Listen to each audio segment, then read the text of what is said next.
বন্ধুরা, রিসেন্টলি কি ঘটনা ঘটে গেল গত শনিবার।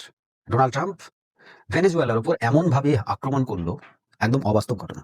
যেমনটা ফিল্মে দেখতে পাই আমরা, হলিউড ফিল্ম যেভাবে ডিরেক্ট করা হয়, ঠিক এক্স্যাক্টলি সেইভাবেই এই ঘটনাটাকেও সেইভাবে একজন যেন পিছন থেকে কেউ ডিরেক্ট করছে। আর ঠিক সেই রকম ভাবে প্ল্যান মাফিক কাজটা হচ্ছে। প্ল্যান মাফিক কাজ করার জন্য তাদেরকে তো বাহবা দিতেই হচ্ছে, কিন্তু এই ধরনের কাজের জন্য অবশ্যই ডোনাল্ড ট্রাম্প এবং তার সরকারকে আমরা ধিক্কার জানাই।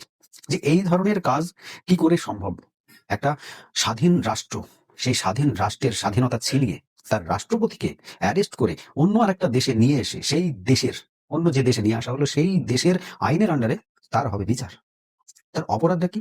অপরাধটা নাকি এটাই ছিল যে সমুদ্রে, দক্ষিণ সমুদ্রের মধ্যে থেকে যে দক্ষিণ আমেরিকায় ভেনেজুয়েলার সমুদ্র তট দিয়ে নাকি আমেরিকার মধ্যে প্রবেশ করছিল নার্কোটিক এবং বিভিন্ন ধরনের ড্রাগস সাপ্লাই হচ্ছিল। আর সেটা নাকি এই রাষ্ট্রপতি, বর্তমানে যিনি অ্যারেস্ট হয়ে আছেন আমেরিকায়, ভেনেজুয়েলার রাষ্ট্রপতি, তার নামেই এতদিন চালাচ্ছিল ডোনাল্ড ট্রাম্প।